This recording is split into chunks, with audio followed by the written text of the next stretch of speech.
Hello, and welcome to Rudy Giuliani's Common Sense. It's our purpose to bring to bear the principle of common sense and rational discussion to the issues of our day.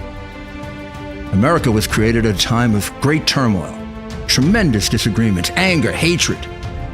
There was a book written in 1776 that guided much of the discipline of thinking that brought to us the discovery of our freedoms, of our God-given freedoms. It was Thomas Paine's Common Sense, written in 1776, one of the first American bestsellers, in which Thomas Paine explained, by rational principles, the reason why these small colonies felt the necessity to separate from the Kingdom of Great Britain and the King of England. He explained their inherent desire for liberty, for freedom, freedom of religion, freedom of speech, the ability to select the people who govern them. And he explained it in ways that were understandable to all the people, not just the elite. Because the desire for freedom is universal. The desire for freedom adheres in the human mind, and it is part of the human soul. Today we face another time of turmoil, of anger, very serious partisan division. This is exactly the time we should consult our history. Look at what we've done in the past and see if we can't use it to help us now. We understand that our founders created the greatest country in the history of the world, the greatest democracy, the freest country, a country that has taken more people out of poverty than any country ever. All of us are so fortunate to be Americans. We're not a perfect country. They weren't perfect men and women, and neither are we. But they did it better than anyone else, and that has to be our goal, to keep America a leader. But a great deal of the reason for America's constant ability to self-improve is because we are able to reason. We're able to talk, we're able to discuss, we're able to analyze, we're able to apply our God-given common sense. So let's begin. Today's episode is going to be about the complete witness. He's the complete witness because, fortuitously, he was in the right place at the right time. His career tracked basically where the crimes were committed. So what he allows us to do is to bring together the two parts of the case. One part involves the two bribes with Biden. Zlochevsky's bribe to him to protect Zlochevsky, Burisma, ultimately Hunter Biden, paid through Hunter Biden. And then his bribery extortion of Poroshenko to get the prosecutor fired so that the case then could be dismissed and Zlochevsky could go free and Burisma could keep its ill-gotten gains and his son could continue to collect his $1 million a year, which he did for 2 or 3 more years. That's one part of the case. The other part of the case is collusion. The very thing the Democrats were charging the president with falsely, they did to almost to the point of exhaustion with the Ukrainians. In other words, they got dirty information. Some of it was paid for, some of it was extorted, some of it was just given from the Ukrainians to try to destroy the Trump campaign.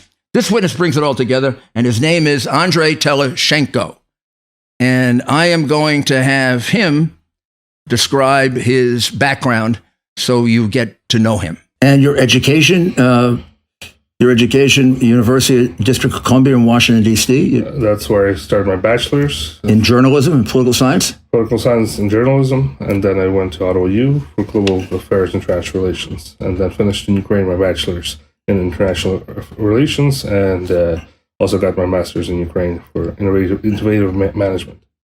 After some lesser positions, he's appointed to the Prosecutor General's office, the key place to be. As advisor to the Prosecutor General of Ukraine on international relations and head of protocol of the General Prosecutor of Ukraine. And you were there in the General Prosecutor's office from approximately what time? From mid-June 2014 till April 2015.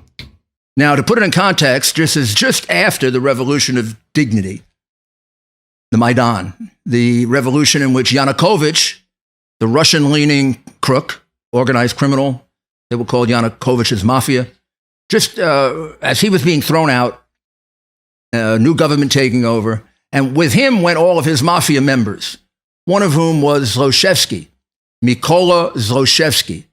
I know the names are hard, but we got to follow this because this is very important to our country to get this right. Mykola Zlochevsky was a minister in Yanukovych's government, ecology, natural resources, but really what he was a big thief. What he did was he just gave himself licenses and leases for natural gas, for oil, gave it to his company Burisma, which was in Cyprus. That's where the money went. So he accomplished two things. He got all the leases to the company and he got all his money out of the country. It's going to turn out to be about $5 billion. So when the revolution happened, he had to go just like Yanukovych. He fled to Monaco, not a bad place, huh? Yanukovych went to Russia where Putin took care of him, and Zlochevsky fled to Monaco with his $5 billion stuck in banks all over the world, but very worried that his business was going to be taken away and that the prosecutor's office was going to come after him. So let's have Andriy bring us up to date on that. And how did you first hear about the Burisma case? It was when I was working in the prosecutor's office. After we came in June, July, we had to oversee what Magnitsky was doing, and the Burisma case was opened by Magnitsky as the prosecutor general, and then Mr. Yarema reopened another case under Burisma, and then we took it to London court in end of that year, 2014. And what was the purpose of going to the London court? To retain the money, which was money laundered from Ukraine by the owner of Burisma, Mr. Zlochevsky, and take it back to the Ukraine government as our budget was low and it was illegal money laundering, which Ukraine owned that money because it was laundered from the Ukrainian budget. And where was Zlochevsky when you brought the action in London? From what I know, he was living in Monaco and other places in Europe. He was outside of Ukraine. Yes, he was not being able to come back to Ukraine because there was a criminal case open against him, and he would never come back at that time to Ukraine. He would be arrested. You notice when he ended, Andriy said that if Zlochevsky came back to Ukraine, he'd be arrested. That's one of the things Joe Biden is going to take care of for him with the 2 bribes. So this London case that he's talking about is the prosecutors found a small amount of money for them, given the context of this, 23 or 27 million in London. They seized it as often as done. However, the case went south. And I think Andriy can explain to you how that happened and how Poroshenko got his first of 2 bribes, possibly more in this case. Did that happen just as a matter of course, or was it done corruptly, or how did it happen that case couldn't be pursued? From what we knew, because Mr. Kresko was also responsible for communicating, and he was the deputy prosecutor general of all the letters and documentation to the British authorities, he did not pass on enough evidence and documentation for the British authorities to have a court hearing in our favor of the Ukrainian side, even though he was warned that would happen, and he never took any actions or informed the prosecutor general on that matter. Was he paid something for that, or was there corruption involved in that? I don't know, but he was involved in pro-left organizations prior to this, working with pro-source funded organizations by the Renaissance organization, which is involved with the Open Society Foundation of George Soros. And what happened with the president? With President Poroshenko? Poroshenko, he basically pressured Yarema to leave the office, and Mr. Shokin became the new prosecutor general. Now, was there a time in which Poroshenko received money for that? There was a time where he, after I left the prosecutor's office, I was to know more on what happened in that case. He received around $8 million in that process. Well, did he receive something specifically for the London thing? That's what I believe. That was for the London case. That's the funds he received in cash. It was done through people like Mr. Onishenko or his private bodyguard, who is now fled the country. What's his name? I forgot his name. Konenko? No, that's the Konenko was the intermediary in the second case, but there was also the people who were bringing the money physically to Poroshenko. It was Onishenko before 2015, and then afterwards it was his private bodyguard. I can send you a name afterwards, who fled the country after Poroshenko lost the elections. What happens now? what happens now is that Poroshenko, now that he's gotten it's really $5 million for getting back the 23 or 27 million to Zlochevsky, now he presses to reopen the Burisma case. But he presses to reopen it, not because he's interested in justice, not because he's interested in really acquiring the money for the country, but this is another opportunity for him to get a bribe. Because from the beginning, according to Teloshenko, he had about 20 million in mind as the right bribe for this case. So let's hear what Andriy has to say about that. Now, after that happened, did Poroshenko want the case against Burisma to be reopened or continued? Yes, he wanted the case reopened because the first initial involvement, what he would want to do was to get $20 million out of the whole case. But he only got $8 million, which was not enough for him. So they pushed for another pressure in the case and get it reopened. Well, the first payment he got for the London situation was $5 million or $8 million. I thought you had told me it was $5 million.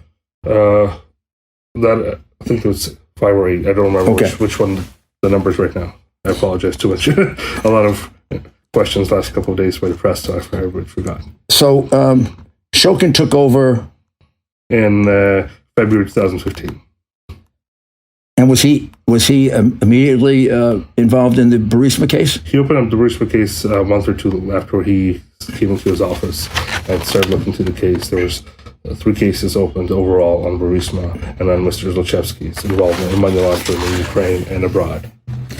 Was he investigating it thoroughly? I mean, was he investigating it with enthusiasm? Was he investigating it slowly? No, he was investigating the case in the capacity he could within the prosecutor's office, even though afterwards there was some pressure from outside of not investigating the case, but he was trying to do it in the way that he could, because from what he saw, from what I know, he was pissed on what the Americans were pressuring the Ukrainian prosecutor's office to reform and to tell them what to do. So he said, I'm going to do this no matter what. If there's Americans or anybody else involved, that has to be investigated. That's from what I heard from him personally in his office. Now we switch venues.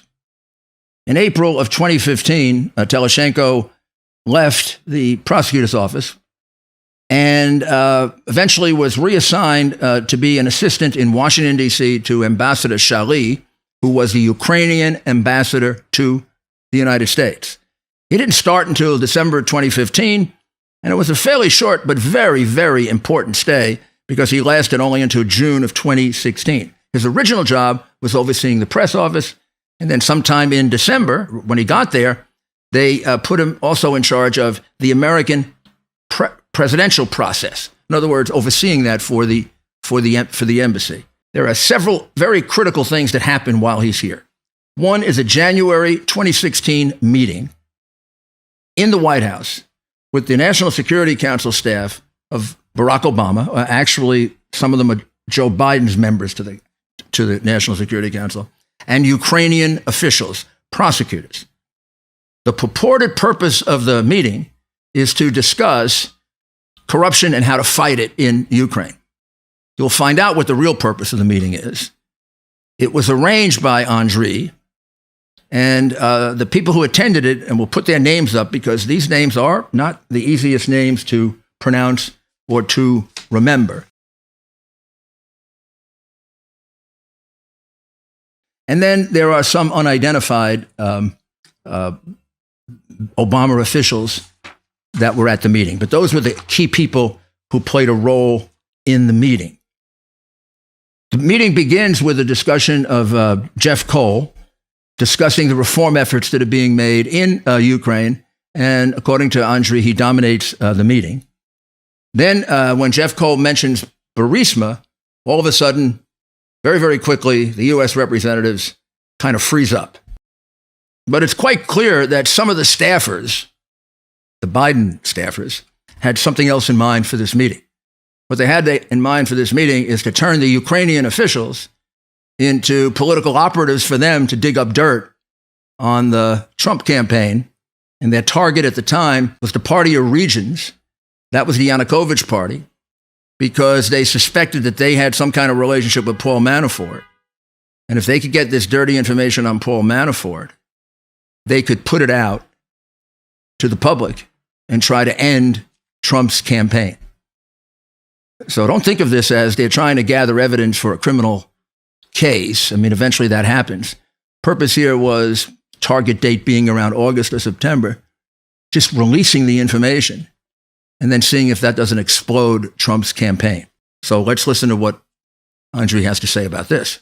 The second thing was, at the end of the meeting, National Security Council, Liz Entos, Eric Armanel, others who were involved from the White House, I don't remember everyone who was there, but they mentioned to our team, Mr. Cholnitsky, Mr. Sitnik, Mr. Sekwaridze, to look into party regions. It was a party under Yanukovych who fled Ukraine after Maidan, and any U.S. citizens or any U.S. consultants who were involved in payments with party regions. At that time, I didn't understand what it was about, but a week or two later... Well, what, is that all they said? Did they mention any names? They didn't mention any names at that meeting. Mention Manafort or At that meeting, no. They only mentioned that part, the party regions, and any payments they made to any American consultants or any U.S. citizens involved in that. And the response was?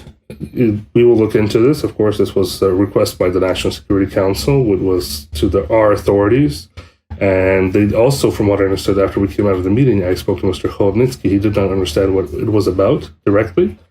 But 2 weeks later or a week later, he told me that it was they got an order from the U.S. Embassy to get involved with the Black Ledger book and Mr. Paul Manafort, which was... They were told to look for a Black Ledger book? They were told to get to look into and investigate the Black Ledger, which was given to the public a couple months later, and look into the name Paul Manafort when they came back to Ukraine. I think this would be a convenient time for us to take a very short break. For those of you who know me, in addition to law and politics, I'm passionate about the Yankees, baseball, football, all sports to watch, golf to play, history to read, opera, classical music to listen to and watch, and cigars to relax and socialize. And I have very definite opinions on the best cigars for the right time and the right place. But the revolution in cigars took place in the 1990s. Most cigars then were machine-made with foreign ingredients. Now it's just the opposite. Most are hecho a mano, man-made, and all organic, natural, and premium. This revolution was led by one man, and one man alone, and his magazine, Marvin Shanken and his Cigar Aficionado magazine. Marvin had been rating wines quite successfully for Wine Spectator magazine, and he brought the rating system, Wine Spectator, to Cigar Aficionado. The first cigars rated in the 90s were soon gone, quick. Even now, the first thing I do when I get my Cigar Aficionado edition is I immediately go look at the ratings. I go look for 92, 93, 94, and I go try them. This quality comparison system revolutionized the cigar industry, and quality rose to the top. Then there's the Cigar of the Year edition. 25 selected, only one number one. The top ones are going to be hard to get, so subscribe to Cigar Aficionado right now through the link on our website. And then go get the ones that are left or order them and smoke them and see if you agree with the ratings and let me know. Sometimes I do agree, and when I don't, I let my opinion be known to Marvin.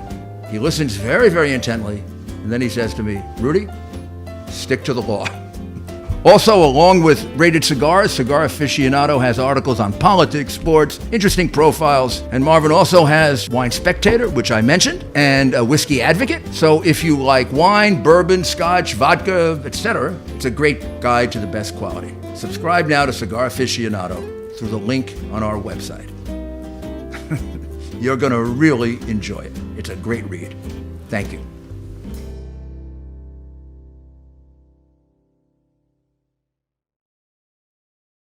Oh, sorry. You caught me reading one of my other favorite magazine, Wine Spectator.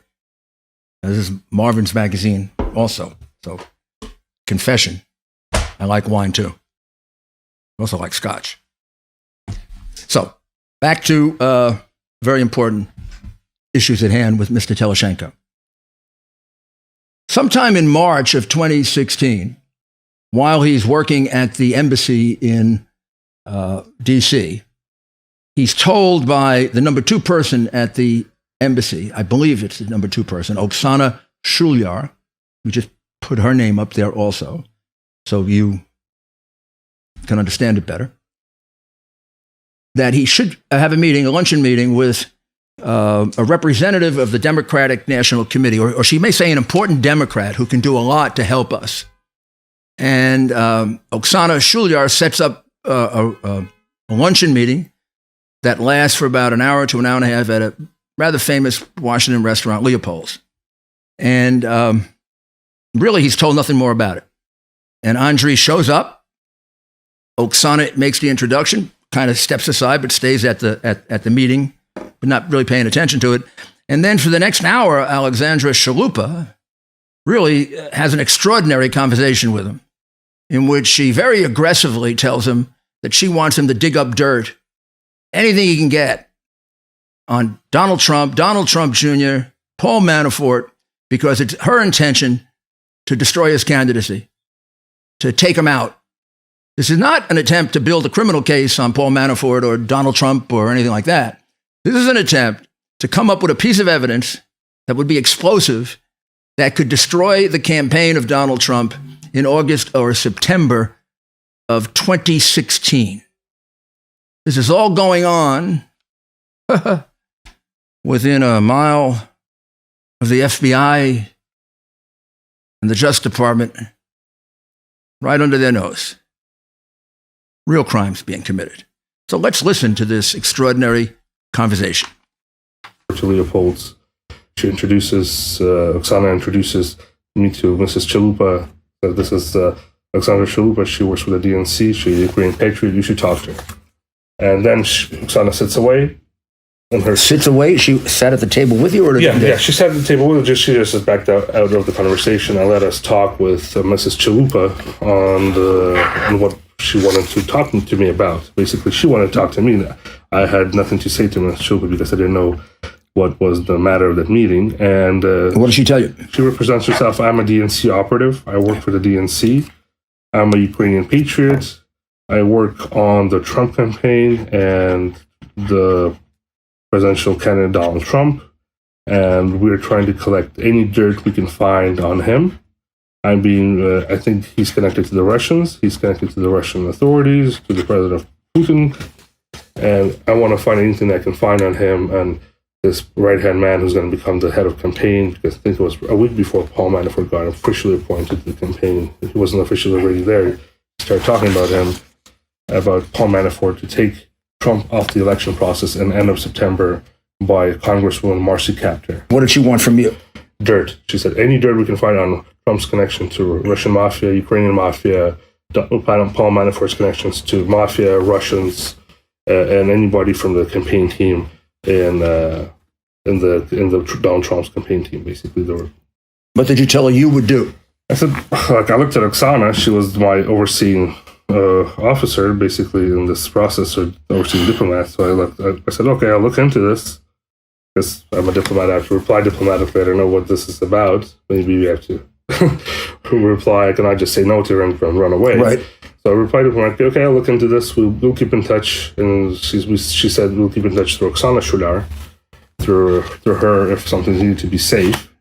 So I won't call her directly. And that's how I went back to the embassy. She and Oksana still stayed in Leopold's. They talked. While walking back to the embassy, I thought I should report this to the ambassador because the request was unethical, and from what I understood was illegal, because we are representatives of foreign government. Right. And I'm a third secretary within the Ukrainian embassy.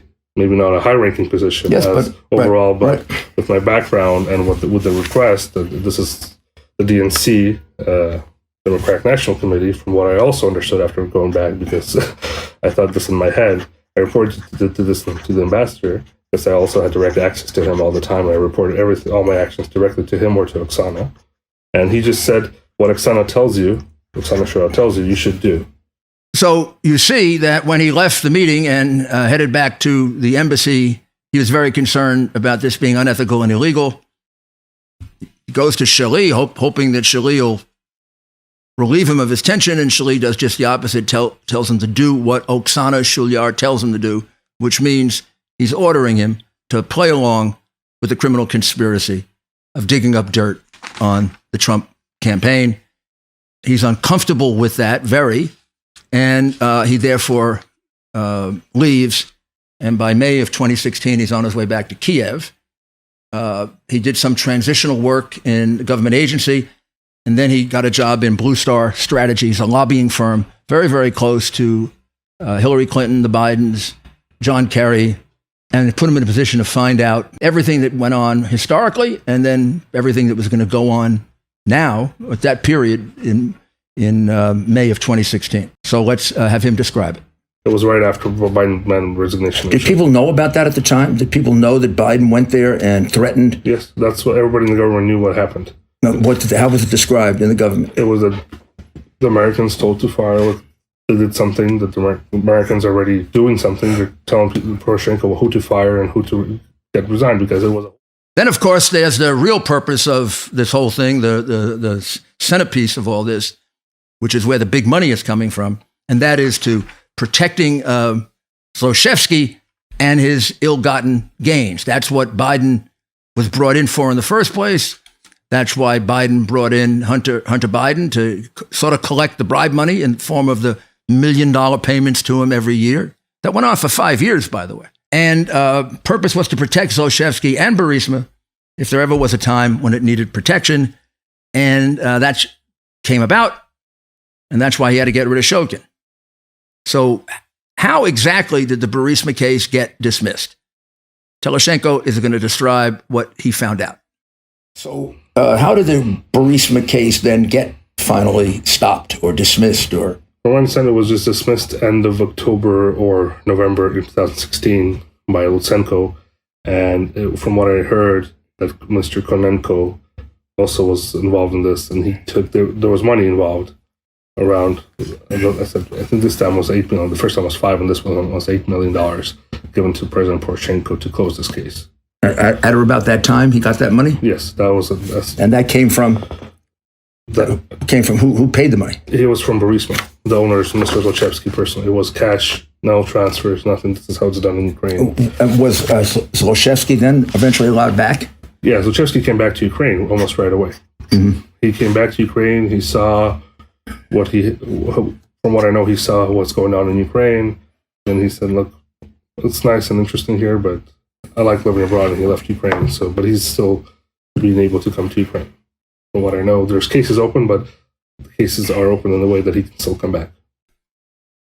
Now we get to Blue Star Strategies. Blue Star Strategies is a lobbying firm in the swamp in Washington, D.C. It's a Democratic lobbying firm. Two of the principals were officials in the Clinton administration, very close to Hillary Clinton, very close to Biden and John Kerry.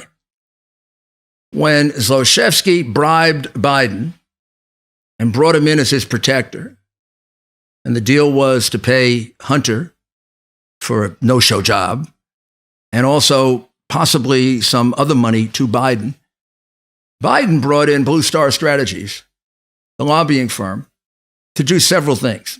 First thing they did was they wrote a report that basically said that Burisma was not corrupt, which is, of course, absurd. I don't even have to tell you why. We've seen all the evidence of all the money they stole, all the money they laundered. So this is a totally phony report. Of course, it's exactly what Zlochevsky wanted.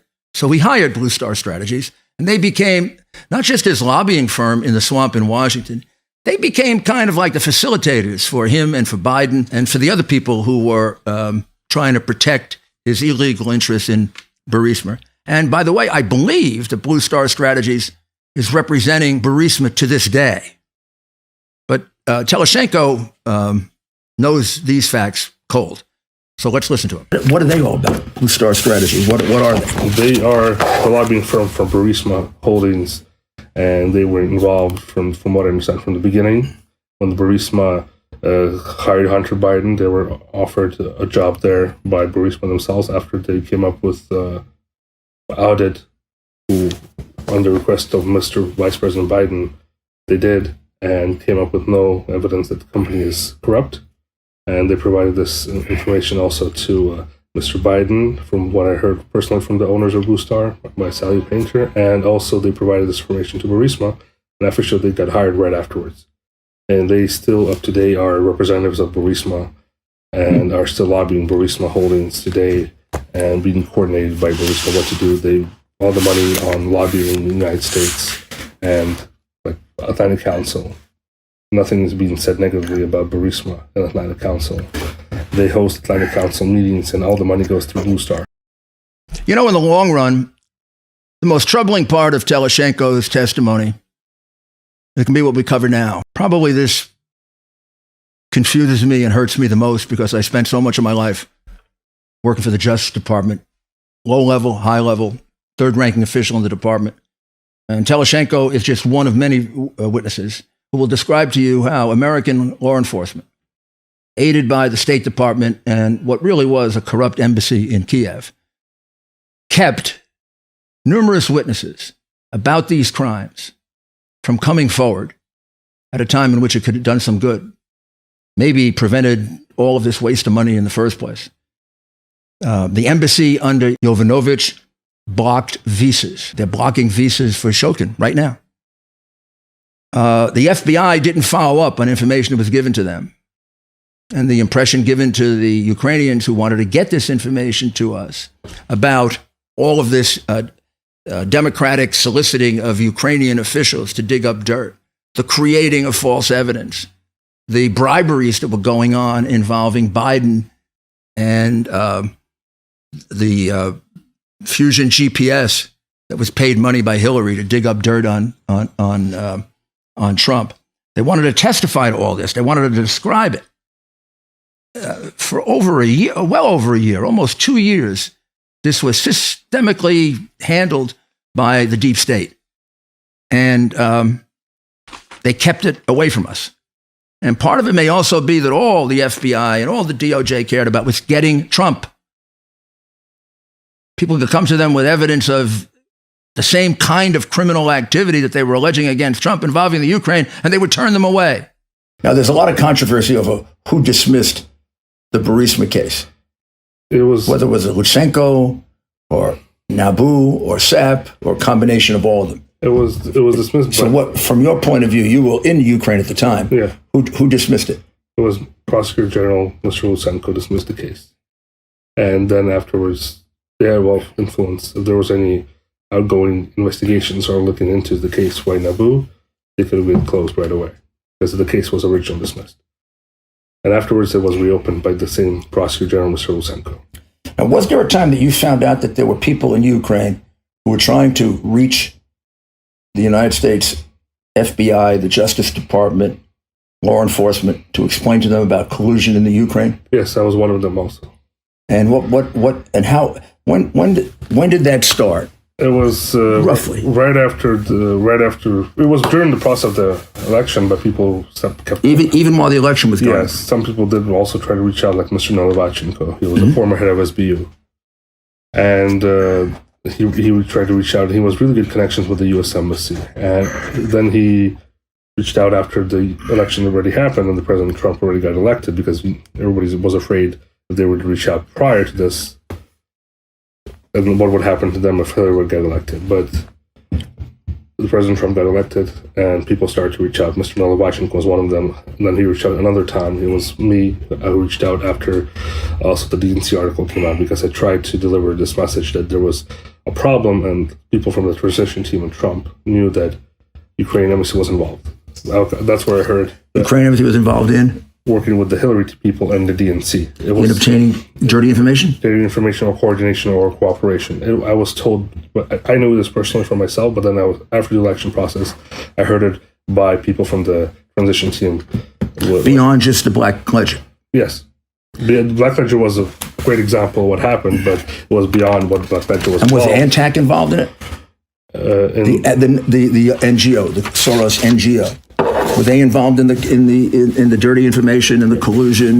They were working in destroying everybody who would go against or. When did the effort to try to reach the United States law enforcement start? I tried to reach out in February 2017, and I tried to reach out and later on within that year a couple of times.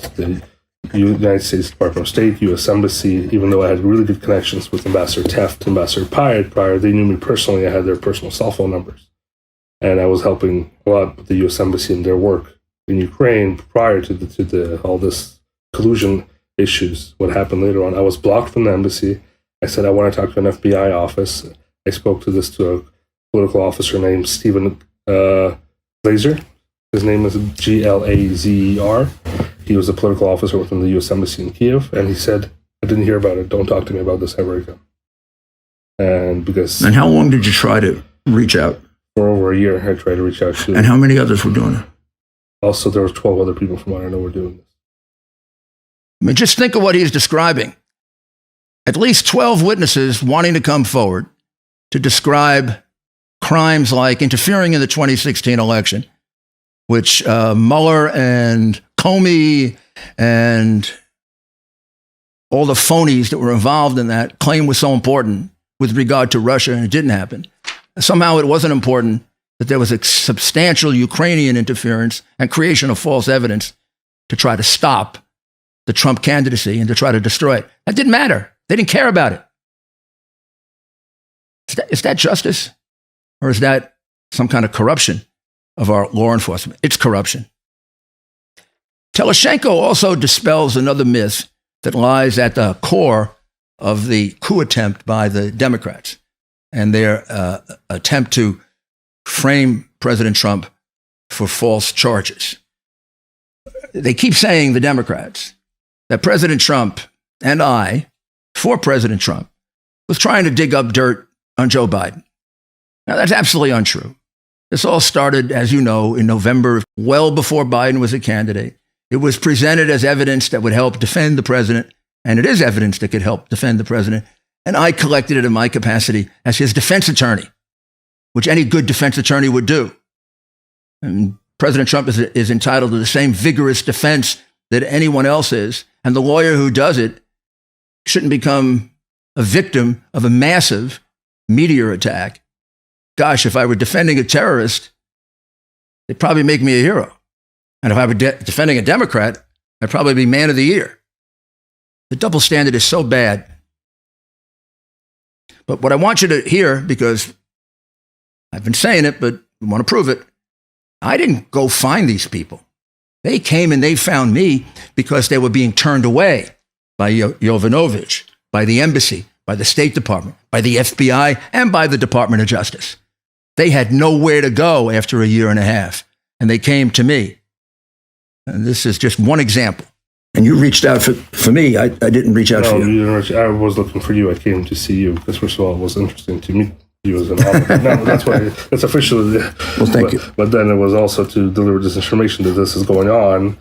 So now you can see that the witnesses, the tapes, and the documents that we've already presented to you prove some things. They substantiate some things that are very, very important. They present evidence, substantial evidence, of 2 bribes, one to Biden by Zlochevsky in order to protect Zlochevsky, Burisma, and Biden's son, Hunter.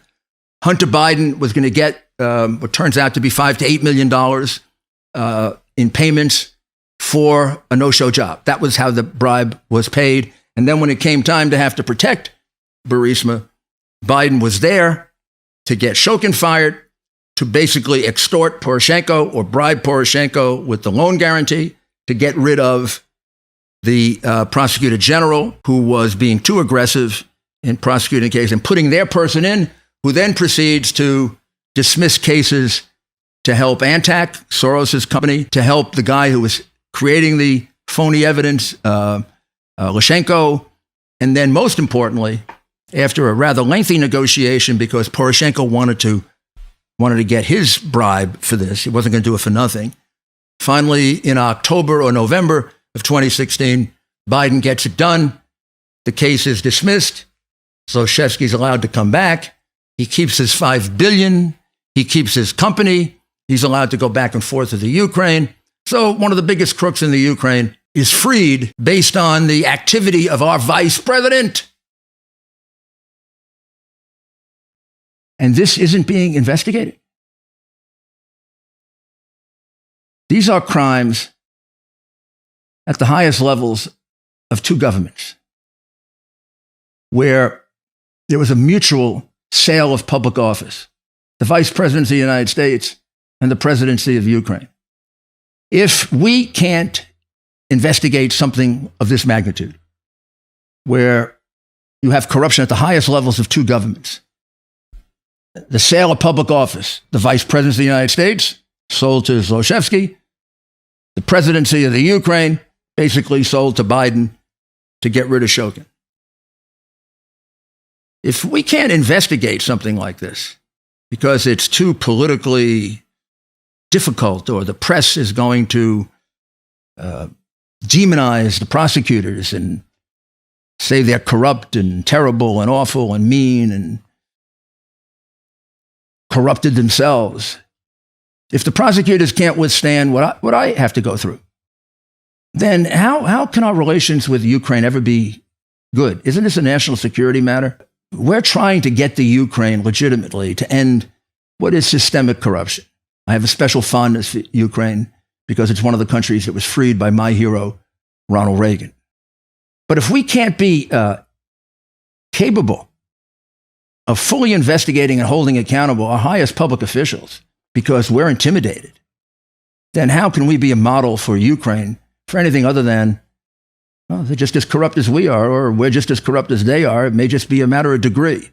It's got to stop. It's got to change. People in Ukraine are very hopeful because people in Ukraine supported the president's conversation with Zelensky. Many of them said to me, this is the first time an American president has really been straightforward about corruption here. And although we have corruption here, and it's systemic, your people in the United States participate in it. And no one's acknowledged that before. And you know who participated big time? And we're going to find out all about it. The Obama administration. Many of them told me that from the time Obama came into office until the time he left, corruption in Ukraine got a lot worse and American participation much higher. And you're going to find out about all of that in future episodes. But for now, I thank you very much. And please digest this and realize what's going on in your country. It is very, very dangerous to subvert the system of justice for one political party. And that is what is happening. Thank you.